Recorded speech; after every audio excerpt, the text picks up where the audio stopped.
Sa inyong nakangiti eh. Ewan ko nga ba kung bakit pinauuso niyo pang si Mangot eh. Cecil, halika sa loob. Bakit ho? Halika. Bakit ho? Halika. Sige, upo ka, upo ka. Upo ka rin, birthday ngayon ng anak ko eh. Talaga ho? Ilang taon na ho siya? Magsasampung taon na sana kung buhay pa siya. Sana, nakilala mo anak ko. Lalo na yung asawa ko. Masayang tao rin yun eh. Tawa ng tawa. Mabungis-ngis, magkakasundo kayo. Ito ang retrato nila eh. Madalas kang tinatanong ko sa akin sarili. Bakit sila pa kinuha ng Diyos? Marami namang masasamang tao yan. Bakit hindi pa sila kinuha? Namatay sa aksidente ang aking mag-ini. Ako naman, naghihintay na lang ako ng panahon para magkasama-sama kami. Huwag naman ako. Takot ako magpakamatay. Ang hindi ko maipaliwanag, bakit ganito? Para bang napakalaki ng kasalanan ko na pinagbabayaran. Mang Ben, nasasaktan pa rin ho sila hanggang ngayon kapag nakikita nila kayong ganyan, malungkot. Wala naman hong ibang taong makakatulong sa inyo kundi ang inyong sarili eh. May lunas pa bang kalungkutan? Kaya nga ho ginawa ng Diyos ang kaibigan eh.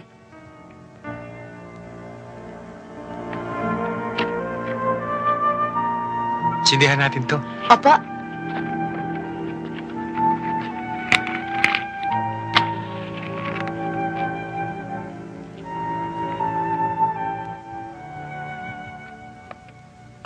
Mga kailan nyo naman ako mababayaran? hindi lang ho namin masiguro, Miss Amor. Nasira ho kasi ang budget namin dahil kinailangan kong bumili ng mga pampalakas para sa baby. Magbabayad naman ho kami. Madidelay nga lang ho. Huwag po kayong magagalit, Miss Amor. Kung gusto niyo ho, tutulong-tulong ho ako dito sa bahay para naman hindi ho masyadong nakakahiya. Hindi naman sa ganon. May tiwala naman ako sa inyo eh. Kaya lang, alam naman ninyo, mahirap ang pera ngayon. Siguro naman naintindihan ninyo, di ba? O halina, magkape muna kayo.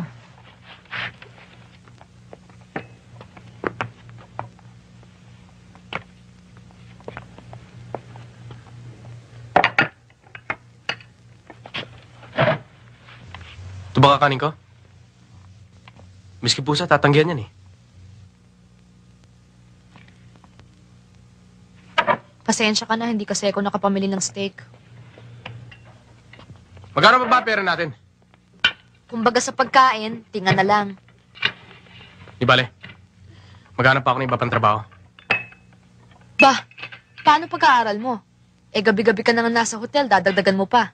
Baka naman ma-hospital ka na niyang gagawin mo, nandiyan pa ang baby natin. Ano ba gusto mong gawin ko? Parang lahat ng nangyayari, kasalanan ko eh.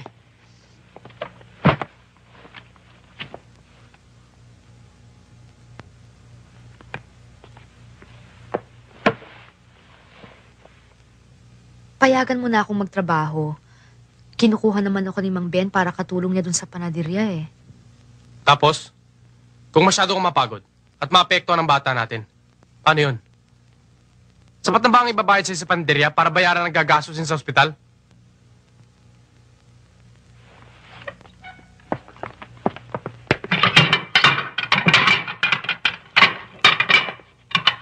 Huwag mo akong tatabugan, ha! Sige! Ituloy mo! Basagin mo! Ito pa! Tuloy-tuloy mo! Sige lahat yan!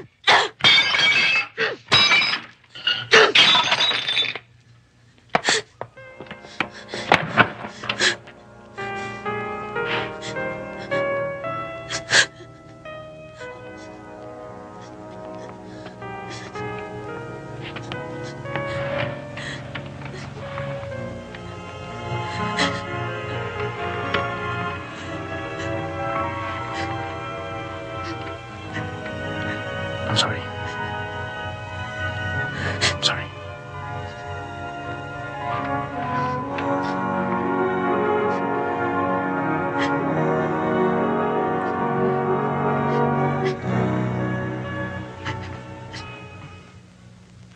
Kailangan ko ng pera eh. Kulang na nga yung pambayad ko sa matrikula. Ang mahal-mahal pa ng gamot ni Cecil. Pare, pauutangin na lang kita. Sige na pare. Kunin mo na tong bike ko. Tsaka isa pa, hindi ko na kaya i-maintain eh. At kung kinuha mo to, alam kong mame-maintain mo. Sige na pare. Bagay na bagay naman sa forma mo yan eh. Tiis lang, pare. Dumaan ka na lang mamaya sa bahay. Kukuha ang pera sa airpot ko. Tara.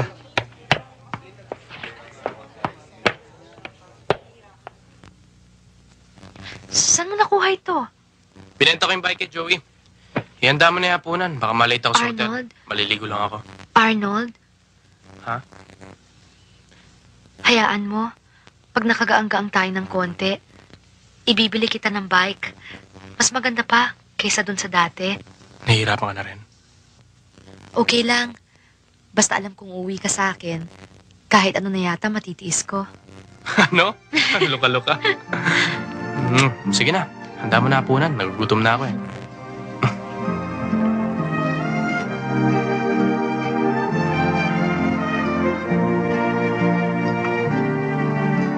Paano may lalarawan ng pag-ibig kong wakas? May pipinta ba ang damdaming di magwawakas? Na bawat araw ay nagbabagong kulay, lalong nabubuhay.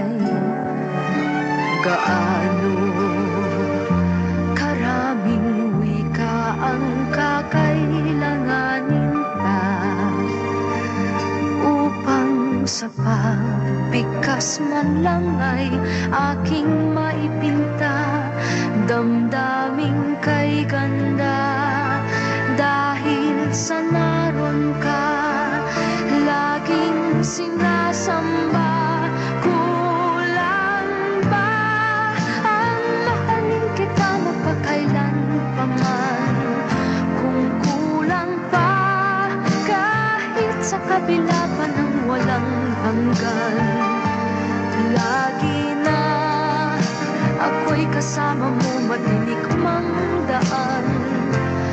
May sigla, maging sa hirap at ginhawa man.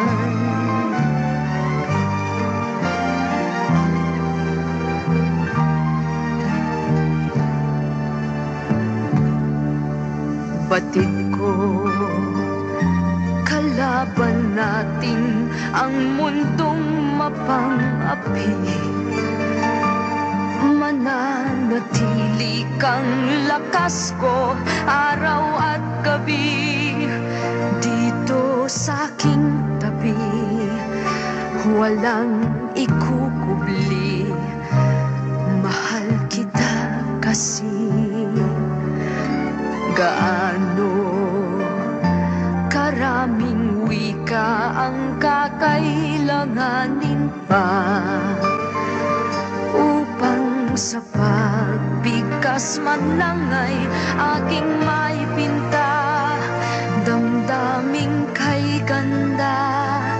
Dahil sa naroon ka, laging sinasamba.